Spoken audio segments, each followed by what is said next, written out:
할렐루야. 이 오후 시간에도 말씀의 은혜 있기를 축복합니다. 사랑은 여기 있으니. 오늘은 사랑이 과연 무엇인지, 그리고 이 사랑에 대해서 오늘은 깊이 이해하는 시간이 되었으면 합니다. 오늘 7절이 이렇게 시작합니다. 사랑하는 자들아, 우리가 서로 사랑하자. 사랑은 하나님께 속한 것이니 사랑하는 자마다 하나님으로부터 나서 하나님을 알고, 사랑하지 아니하는 자는 하나님을 알지 못하나니 이는 하나님은 사랑이심이라. 이렇게 말씀하고 있습니다. 그리고 9절에도 하나님의 사랑이 이렇게 시작하고, 10절도 사랑은 여기 있으니 이렇게 시작하고, 11절도 사랑하는 자들아 우리를 사랑하셨은즉, 이렇게, 그리고 12절에도 중후반부에 그의 사랑이 우리 안에 이렇게 나오고 있습니다. 자, 7절부터 12절까지 모든 절에 이 사랑이라는 단어가 들어있습니다. 우리가 사랑을 생각했을 때 저가 믿기는 그렇습니다. 사랑이 야말로 이 땅을 살아가게 하는 원동력인 것 같습니다. 네, 여러분들도 아마 거의 공감하시지 않을까 싶습니다. 사랑은 오늘 본문에 명백하게 선언하고 있습니다. 하나님이 사랑이심이라 이렇게 말씀하고 있습니다. 또 10절에 사랑은 여기 있으니 하나님을 우리가 사랑한 것이 아니요 하나님이 우리를 사랑하셔서 어떻게 하셨다. 우리 죄를 속하기 위하여 화목제물로 그 아들을 보내셨다라고 적고 있습니다. 크게 두 가지 흐름이 있습니다. 하나는요, 하나님은 사랑이시고 그 사랑을 깨닫고 사랑을 알고 사랑 안에 산다는 것은 사랑하는 것은 어디에 속해 있어야지만 가능한 일이 돼요. 하나님이 사랑이시기 때문에 사랑 자체가 하나님께 속해야지만 될 수 있는 일인 거예요. 그래서 사랑을, 세상에 사는 사람들이 사랑을 논하는데 세상 사람들이 말하는 그 사랑은 뭔가 되게 느낌이 다릅니다. 왜요? 왜 느낌이 다를 수밖에 없습니까? 하나님에게 속해 있는 사랑이 아니라 이 땅의 육체대로 가지고 있는 육체, 물질적 존재로서의 어떤 사랑의 가치를 생각하기 때문에 다를 수밖에 없어요. 네? 우리는 어디에 속해 있는 사랑을 생각하고 있습니까? 하나님 안에 있는 그 사랑을 생각합니다. 그 하나님 안에 있는 그 사랑은 가장 대표적으로 예수 그리스도께서 이 땅에 오심으로써, 그리고 우리를 위해서 십자가에 죽으시고 부활하신 그 모든 과정을 통해서 증명된 사실입니다. 바로 오늘 본문은 그걸 이야기하고 있는 거예요. 그러니까 사랑에서 예수님을 빼놓고 이야기를 하는 것은 이미 사랑의 정의에서 어긋나는 일을 하고 있는 거예요. 우리가 육체대로 살아가는 우리들의 모습 속에서 이 사랑의 기본 정의 틀 안에 있는 그런 모습 속에서 또 다른 이 세상에 우리가 발을 디디고 살아가는 그러한 사랑의 어떤 모습을 찾아야 되는 줄로 압니다. 그러니까 하나님이 없이 하나님 안에 사랑이 있는데 하나님이 없는 사람들은 이미 사랑에 대해서 논할 자격이 없는 거라고 저는 믿습니다. 왜냐하면 하나님이 사랑을 보여주셨는데 그 사랑이 뭔지를 모르는데 사랑을 논하는 건 앞뒤가 맞지 않는 말인 거죠. 사랑하는 자들아 우리가 서로 사랑하자. 우리가 서로 사랑할 수 있는 것은요, 서로가 어디에 속해 있어야지만 가능합니까? 네, 하나님께 속해 있어야지만 가능한 거예요. 근데 오늘 본문은 오늘 본문은 우리가 어디에 속해 있는지를 보여주고 있습니다. 자, 사랑은 하나님께 속한 것이니 사랑하는 자마다 하나님으로부터 나서 하나님을 알고 라고 말씀하고 있어요.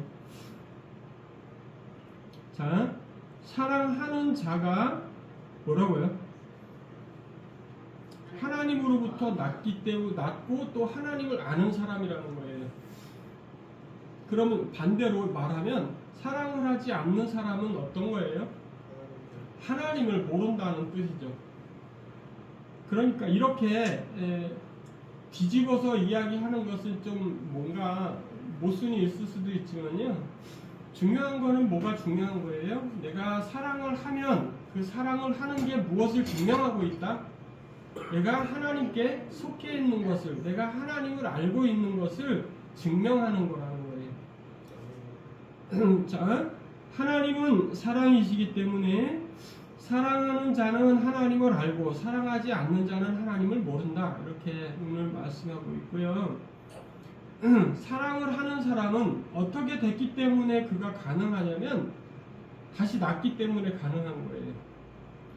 하나님으로 인해서 다시 태어났기 때문에 그것을 우리가 신학적 용어로는 중생이라고 하죠. 사랑하는 성도 여러분들이요, 사랑하는 자마다 하나님으로부터 나서 하나님으로부터 난 사람은 사랑을 할 수 있는 자격이 있는 것이고 또 사랑을 해야 하는 존재인 거예요. 또 사랑을 할 수밖에 없는 상태가 되겠죠. 왜요? 하나님을 알기 때문에 하나님을 모르는 사람처럼 살 수는 없는 거예요. 그렇지 않겠습니까? 하나님을 아는 여러분들이요, 하나님을 아는 여러분들이야말로 하나님 안에 하나님께 속한 존재인 것을 깊이 확신할 수 있는 거예요. 하나님께 속했다라는 게 얼마만큼 중요한 건지 우리는 깊이 인식해야 돼요. 그러니까 자꾸 우리의 의식적으로, 의도적으로 내가 얼마나 중요한 신분인지를 이해해야 되는 거예요. 우리가 이 땅에 살아가는 동안에 부족하고 우리에게 필요가 채워지지 않는 어떤 그런 부분들로 인해서 우리는 우리의 존재감을 자꾸 상실해요. 우리가 어떤 존재인지를 자꾸 잊어버린다는 거예요. 내가 어떤 존재인지를 이해하는 것은 우리의 신앙의 큰 틀을 만들고 있습니다. 성도 여러분들이 하나님께 속했다라는 게, 하나님께 속한 게 나한테 뭘 갖다 줘, 이런 생각을 해서는 안 되는 거예요. 하나님께 속한 게 내가 얼마나 중요한지를 이해하셔야 됩니다. 그리고 그게 생활 속에서 내가 그런 생각이 점점 멀어질 때 나는 지금 어떻게 되고 있다고 알고 있어야 돼요. 그런 생각, 내가 하나님께 속한 것이 너무 감사하고 기쁘고 즐겁고 이런 상태에서 내가 막 멀어지고 있어요. 그러면 어떻게 생각하셔야 됩니까?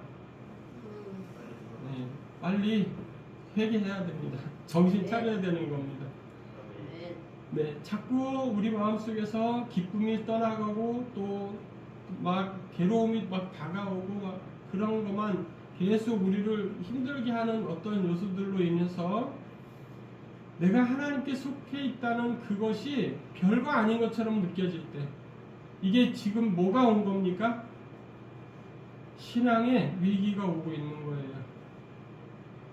그게 되게 중요한 겁니다. 하나님이 나한테 여호와로서 느껴지지가 않는 거죠. 여호와 하나님이 느껴지지 않으면 어떻게 되는 겁니까? 그게 아주 위험한 상태에 있는 걸 알아야 되는 거예요. 여호와 하나님, 그분이 바로 사랑이 그 자체이십니다. 그 자체, 그분이 직접 오셔서 나와 함께 하시는 것으로 인한 그 기쁨과 감격, 어떤 것도 내가 이 길을 걷는데 막을 수 없는 그런 것들이 되어야 되는 거예요. 하나님이 나에게 허락하실 어떤 삶의 환경, 그것 가운데에 그것들을 지키며 나가는데, 그것들을 발걸음을 걸어 나가는 데 있어서 방해가 되는 어떤 것들도 다 물리칠 수 있는 힘이 여기서 나와야 돼요. 내가 하나님께 속했어. 나는 하나님의 자녀야. 나는 하나님의 손에 붙잡힌 자야. 이런 것들이 깊은 확신이 필요한 거예요. 그런 것들이 점점 없어질 때 내가 뭘 하는 것으로부터 멀어지냐면 사랑하는 것으로부터 멀어져요. 근데 이럴 수도 있죠. 하다 지친 거예요. 이제 하다 지치면 어떻게 되죠? 낙심하게 되죠. 네. 그렇게 됩니다. 근데 그렇게 될 때 더욱더욱 우리는 어떤 생각을 가져야 되냐? 바로 내가 하나님께 속한 자야. 이렇게 다시 회복하고 돌아오도록 노력을 해야 하는 줄로 믿습니다. 그게 근데 이렇게 말처럼 됩니까? 여러분들 신앙생활 해보지만 그런 생각들이 말처럼 이렇게 확 되냐고요. 안 됩니다. 그래서 의도적으로 어떤 걸 해야 됩니까? 우리가 뭐 기도원에도 가서 기도도 뜨겁게 부르짖는 기도도 하기도 하고 이런 과정들이 우리에게 필요한 줄로 믿습니다. 필요한 줄로 믿습니다. 그렇습니다. 사랑을 하는 것은 쉬운 일이 아니에요. 처음에는 아주 어렵습니다. 그러나 이 사랑하는 일을 자꾸 하다 보면 어려움이 없어지냐? 그렇지 않습니다. 그러나 그것을 다 뚫고 나갈 수 있습니다. 아멘. 할렐루야. 아멘. 그분이 사랑이라는 것은 우리가 사랑할 수 있는 큰 근거가 되는 거예요. 아멘. 내가 사랑하기 때문에 내가 하나님께 속한 겁니다. 내가 사랑을 하지 않으면 하나님께 속한 게 아닌 거예요. 내가 사랑을 하는 그 자체가 뭘 증명하고 있다고요? 내가 하나님께 속한 것을 증명하고 있다고요. 하나님의 사랑은 그분이 이 땅에 오셔서 우리를 살리시는 것으로서 증명한 일이기 때문에 우리도 누군가의 생명을 위해서, 누군가 하나님께 속하게 하는 그 일을 위해서, 또 누군가 하나님 안에 살아가는 비밀을 알게 하기 위해서 뭔가를 해야 되는 겁니다. 이게 뭐예요? 사랑입니다. 하나님 안에서 살아가는 그 비밀을 알게 하는 게 사랑인 거예요. 여러분, 사랑에는 다양한 것들이 있지만 가장 중요한 사랑은 바로 이것입니다. 사랑은 여기 있으니라고 선포된 이 말씀 속에 있는 거예요. 우리가 하나님을 사랑한 게 아니고 하나님이 우리를 사랑해서 우리 죄를 속하기 위하여 화목제물로 그 아들을 보내셨다. 이게 사랑이에요. 하나님이 우리를 사랑한 이 사랑이 우리가 해야 하는 사랑인 거죠. 여러분들은 여러분들의 가족을 먹여 살리기 위해서 피땀 흘려 일합니다. 그렇죠? 왜 그렇게 일합니까? 아멘. 그게 바로 사랑입니다. 아멘. 그래서 그것이 바로 뭘 증명하는 거예요? 내가 하나님께 속한 사랑하는 사람이라는 걸 증명하는 과정이에요. 아멘. 내가 그 길을 걷고 있는 동안은 그게 고단하고 힘들 수 있습니다. 그러나 그것이 무엇임을 명백하게 알고 있습니까? 사랑임을 명백하게 알고 있어요. 그래서 수고롭지만 참는 겁니다. 어렵지만 인내하는 거예요. 걷기 싫지만 가는 겁니다. 사랑하는 성도 여러분들, 하나님이 독생자 예수 그리스도를 이 땅에 보내실 때 그 마음이 어떠셨을까요? 우리들은 상상하기 힘듭니다. 근데 이 생각은 분명히 맞는 것 같아요. 엄청나게 좋아서 보내진 않으셨을 것 같아요. 우리 아들 이제 장가 보내는구나. 이런 기분 좋은 마음으로 보내셨을까요?